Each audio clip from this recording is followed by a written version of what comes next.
ये विपक्षी नहीं है, सरकार खुद चाहती थी कि नहीं पास हो। देश को देश के लोग ही तोड़ रहे हैं। सीटें बढ़वा के महिलाओं को बैठाल के साली ठुकवाना, वोट लेना है, दो तीन चीजें हैं। महिला भी वोटिंग विपक्ष में की है, बताइए क्या बात है। जो सांसद हैं वो अपना काम जिम्मेदारी से नहीं कर पा रहे हैं। 800 हो जाएंगे तो क्या वो अपना काम जिम्मेदारी से करेंगे?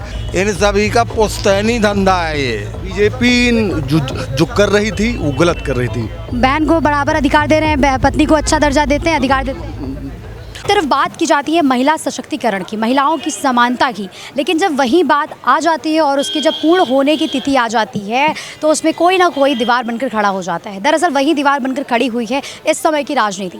नमस्कार, मैं आस्था पांडे और आप देख रहे हैं सी न्यूज़ बात। और इस समय मैं मौजूद हूँ लखनऊ के हजरतगंज इलाके में। आप देख सकते हैं हमारे पीछे काफ़ी सारी जनता मौजूद है और इस जनता में हम कुछ लोगों से वो प्रश्न करेंगे, जो हुआ वो अच्छा हुआ कि वो गलत हुआ। क्या यह बीजेपी का एक नया एजेंडा है जो वुमेन रिजर्वेशन बिल को पास नहीं होने दिया गया है लोकसभा में, या इसके पीछे की क्या साजिशें हैं? इन सब के बारे में हम बात करेंगे यहाँ के लोगों से।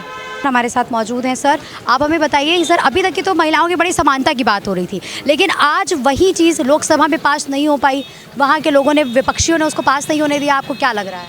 ये विपक्षी नहीं है, सरकार खुद चाहती थी कि नहीं पास हो। ऐसा कैसे? क्योंकि सरकार तो लेके आई थी। इतने बिल पास हुए, आज तक कभी बिल गिरा? पहला है जो बिल गिरा है। सबसे विश्वास में ले करके कि ये केवल राजनीतिक दाव खेल रहे हैं कि हमको इनका वोट मिले, जिसी पर ये किए हैं तो सोच रहे हैं बैकफुट पे हैं, तो अब कैसे काम करें कि अगला चुनाव कैसे हम लड़ेंगे। इसलिए फिर महिला आरक्षण तुरंत तत्काल, इसे अभी चुनाव बीता है ना, अभी वहाँ पर बंगाल में चुनाव बीता है, इसके न पहले दिखाई दिया। अब इसके बाद तुरंत ये सोच रहे हैं 2027 का चुनाव है, 2029 का चुनाव है, कैसे हम जीतेंगे। ये तो सवर्ण टूट जाएंगे, हमारे से खिलाफ हो रहे हैं। इसलिए इन्होंने जल्दीबाजी में क्या रहे, पूरे विश्वास लेकर के, अन्य दलों को विश्वास में लेकर के आप काम करो। अब बरगलाओगे बिरादरी में उनको लड़ा रहे हो। क्या लग रहा है कि महिलाओं को बस एक तरह से फेवर में करने की कोशिश की गई है? बिल्कुल, ये फेवर करने की कोशिश की गई है और कुछ नहीं है, जुमला है केवल। अगर सही ढंग से करते तो विपक्षी की मीटिंग बुलाते, उनके साथ रखते, या फिर सदन में चर्चा करते। 2-4 दिन, 6 दिन, 10 दिन जो चर्चा होती है सदन में, उस प्रकार से होता, तब मत गिराते। तत्काल पेश करना, उसी दिन वोटिंग करा देना, ये क्या मतलब है? सबको पूरा डिटेल में समझाना चाहिए कि क्या है यार। ये बिल तो 2023 में मतलब आ चुका था ना, 2023 में आ चुका था, लेकिन इसको एक तरह से पारित होने में अब ये जो 16 अप्रैल को होने वाला था, समय क्यों लगा? सरकार इतना दिन क्या कर रही थी? अब आप बताइए, इतना दिन सरकार क्या कर रही थी? सरकार को चाहिए ना पहले क्या कर रही थी? वोट मिले, गुणा भाग। क्या गुड़ा भाग कर रही? कैसे वोट मिलेगा और कौन से समय पर ये कभी आउट करें, कुछ ऐसी बातें, आदतें समझ में आ रही हैं देश को, जिससे ये लोग कह रहे हैं, हम कह रहे हैं। ठीक है ना? जैसे आपने कहा कि सभी को सहमत करके ही लेना चाहिए। अरे महिला पुरुष क्या मतलब? आप अलग तो है ही नहीं, महिलाएं एक ही हैं। क्या कारण है कि महिला भी वोटिंग विपक्ष में की है, बताइए क्या बात है? ऐसा कुछ आप में है? आप कॉन्फिडेंस से किसी को लिया नहीं, मन मर्जी आप कर रहे हैं, तो विरोध तो होगा ही। ये भी कहना है कि बीजेपी ने ये कहा कि हम परसीमन के बाद लेंगे, परसीमन यानी कि विधानसभा क्षेत्रों के और सीटें बढ़ाई जाएंगी। इस पर भी विपक्ष ने दांव उठाया और बोला कि नहीं, आप अगर करना है आपको तो आप उतने में ही नंबर दीजिए ना। इस पर आपका क्या कहना है? नहीं है, वो सही कहा, विपक्ष ने सही कहा। विपक्ष ने सही कहा? मतलब कि सीटें बढ़वाई ना जाए, उतनी ही सीटों में दी जाए, उतने में ऐसा डिस्ट्रीब्यूशन करें भाई। सीटें बढ़वा के महिलाओं को बैठाल के साली ठुकवाना, वोट लेना है, दो तीन चीज़ें हैं। जितने वोट जहाँ से मिल सके उतना ही बहुत है और कुछ नहीं, देखनी नहीं है आप। लेकिन एक बात है कि कुछ अच्छा होता है, कुछ बुरा होता है। क्या कोई सरकार हो, क्या कुछ हो, हर सरकार। सवाल ये है कि जो बीजेपी एक बिल लेके आई, महिला आरक्षण बिल है ना, नारी शक्ति वंदना करके, तो वो बिल जो है अभी संसद में पारित नहीं हो पाया, लोकसभा में वो बिल अभी पारित नहीं हो पाया है। तो ये क्यों नहीं हो पाया है? इसमें डीएमके के, तृणमूल कांग्रेस के, समाजवादी पार्टी के और 1-2 पार्टियों के नेताओं ने उसमें अपना बिल नहीं दिया। मतलब सरकार की बात रही तो सरकार ने, चाहे मोदी सरकार ने, चाहे योगी सरकार ने, जो काम किया है वो ऐतिहासिक काम किए हैं। उनमें कुछ गलत काम भी हैं, पर गलत काम की वजह से हम गलत नेता को या हम गलत किसी पार्टी को नहीं चुन के हम वहाँ पे भेजना चाहते हैं। जो उनमें कुछ कमियां हैं उनको सुधारने की ज़रूरत है। सरकार चाहती है कि अच्छा काम करें, वो अपनी राजनीतिक पार्टी कोई भी हो, चाहे समाजवादी पार्टी हो, चाहे वो बीजेपी हो, चाहे जो भी हो, वो अपने लाभ हित के लिए सोचती है। परंतु आज चाहे बीजेपी सरकार में, चाहे मोदी सरकार का हो, चाहे योगी सरकार का, काम एक नंबर का हो रहा। राम मंदिर जैसे आप देखिए कि लोगों ने नहीं, अभी जो महिला आरक्षण की बिल की बात चल रही है, तो आपको क्या लग रहा है कि जो विपक्ष ने किया वो सही है या जो बीजेपी कर रही है वो सही है? बीजेपी जो कर रही थी वो गलत कर रही थी, क्योंकि 500 कुछ सीटें हैं, हम उनको 800 से कर देंगे तो वो लोड जनता के ऊपर ही आएगा। हमारा पैसा 500 तक जो हमने 500 कुछ जो सांसद हैं वो अपना काम जिम्मेदारी से नहीं कर पा रहे हैं। 800 हो जाएंगे तो क्या वो अपना काम जिम्मेदारी से करेंगे? नहीं करेंगे। वो पहले 500 जो हैं वो पहले 300 सांसद बढ़ जाएंगे तो उसका लोड जनता के ऊपर आएगा नहीं आएगा?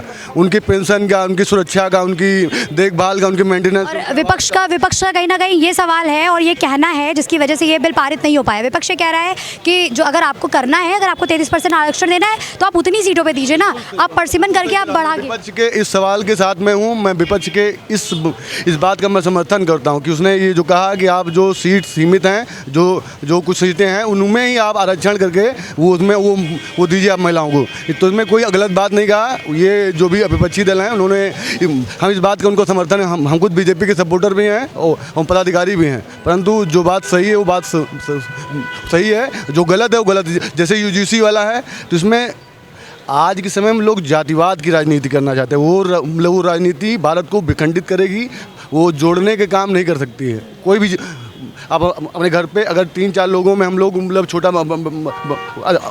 वो करेंगे तो उसमें लोगों के आपस में वो नहीं होगा।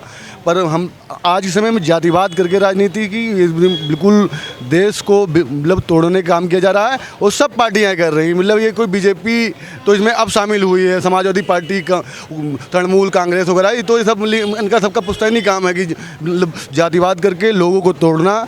लोग तोड़ के अभी हम लोग को 70 साल 80 साल हुए देश को आज़ाद हुए हम लोग फिर उसी तरफ गुलामी की तरफ बढ़ रहे हैं। तब लोगों ने अपना बाहुबल करके लोगों को रोका। चाहे वो सीधे आप ये कहना चाहते हैं कि जो ये मुद्दा है और ये बिल्कुल गलत है ना? मुद्दा बिल्कुल गलत है। हम महिलाओं के साथ में हम भी हैं, उनके हक की बात हम भी करते हैं, उनके सम्मान की बात हम भी करते हैं, परंतु सम्मान में ये नहीं है कि आप जो पाए वो करिएगा। आपका विरोध मतलब जो सही होगा तो आपका समर्थन किया जाएगा। विरोध मतलब वो काम ठीक नहीं होगा तो आपका विरोध भी किया जाएगा, चाहे वो बीजेपी हो, चाहे समाजवादी पार्टी हो, कोई भी राजनीतिक पार्टी को ना हो। आपने एक शब्द ऐसा बोला कि उसी में सब उत्तर मिल गए। इन सभी का पुश्तैनी धंधा है, ये खत्म बात। क्या पुश्तैनी धंधा क्या है? हम तो नहीं समझ रहे, दर्शकों को नहीं होता है। जो सत्ताधार सत्ता जो लोग प्राप्त करते हैं वो पुश्तैनी की श्रेणी में आता है। कि इस जो लोकतांत्रिक जो हमारी ये व्यवस्था है इसमें जो सुधार की ज़रूरत है, एक समानता का अधिकार, मतलब नहीं कि हम ठाकुर हैं, ब्राह्मण हैं, पंडित हैं, सूद हैं, जमार हैं, ये सब छोड़ करके एक समानता का तक इसमें एक विचार को शामिल नहीं किया जाएगा तब तक देश को जोड़ने की आप छोड़िए। देश टूट रहा है नीचे नीचे, हम आप ऊपर। क्या लग रहा है देश को कौन तोड़ रहा है? देश को देश के लोग ही तोड़ रहे हैं। कोई विदेश का आके नहीं तोड़ पाएगा। हम लोग के जो देश के लोग ही देश को तोड़ रहे हैं। कौन से लोग तोड़ रहे हैं? एक तो राजनेता तोड़ रहे हैं।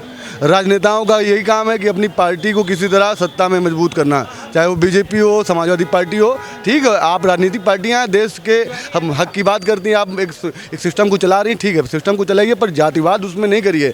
जातिवाद करेंगे देश में तमाम लोगों ने अपना मतलब जो ये देश हमारा अखंड भारत है, इसमें तमाम लोगों ने अपना जान कुर्बानी की, अपनी रियासतें कुर्बानी, तो ये जातिवाद सिस्टम को लेकर नहीं, एक जोड़ने को लेके हम लोगों ने शामिल किया था। परंतु आज जो हो रहा है वो ठीक नहीं है, गलत है। सरकार को इस पर सोचना चाहिए, सही नीतियों को लागू करना चाहिए। समानता का अधिकार महिलाओं को आप ज़्यादा दे दीजिए अधिकार हम लोगों से। घर में आपकी शादी हो चुकी कि नहीं हो चुकी? हाँ मैम, शादी हो चुकी है। बहन है? हाँ मैम, बहन भी है। बहन को बराबर अधिकार दे रहे हैं, पत्नी को अच्छा दर्जा देते हैं, अधिकार देते हैं?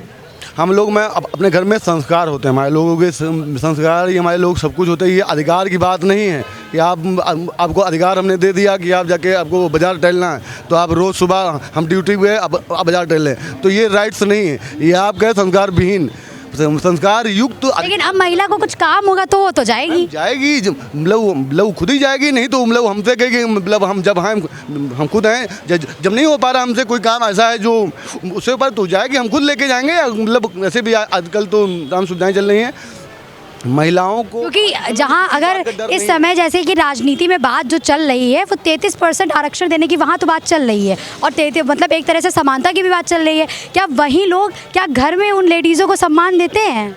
वही लोग सम्मान की अपने से ज़्यादा देते हैं, लेकिन परिस्थितियों को कंट्रोल करने के लिए अनुशासन भी होता है, और इनके लिए भी है, आपके लिए भी है, हमारे भी लिए है। कुछ मर्यादाएं परंपराएं भारतीय संस्कृति की हैं, अगर उसके हट गए तो टुकड़े टुकड़े होते हैं। जैसे क्या हट गए, जैसे क्या आप किस तरह से महिलाओं को चाहते हैं अनुशासन, क्या क्या मर्यादा है? स्त्री, भाई बहन, माता पिता, ये सारे रिलेशन की मर्यादाएं होती हैं। आप रामचरितमानस को देख लीजिए, कितनी मर्यादाओं से ठुसा पड़ा है। असली संविधान वो है, हर व्यक्ति झुका है, बड़ा से बड़ा, छोटे से छोटा। जैसे कि हमने यहाँ के लोगों से जाना कि बीजेपी ने जो किया वो सही किया, क्या चीज़ें थी, उन सब पे हमें ये राय जानने को मिली कि ये जो भी हुआ वो एक तरह से एजेंडा चलाया गया है। इससे पहले भी सारे बिल पारित हो गए थे, तो आखिर ये बिल क्यों नहीं पारित हो पाया? क्या ये एक तरह से वुमेन्स को अपनी राजनीति के लिए यूज़ करना, क्या ये एजेंडा है? बने रहिए सी न्यूज़ भारत के साथ। मैं आस्था पांडे लेती हूँ आपसे अलविदा।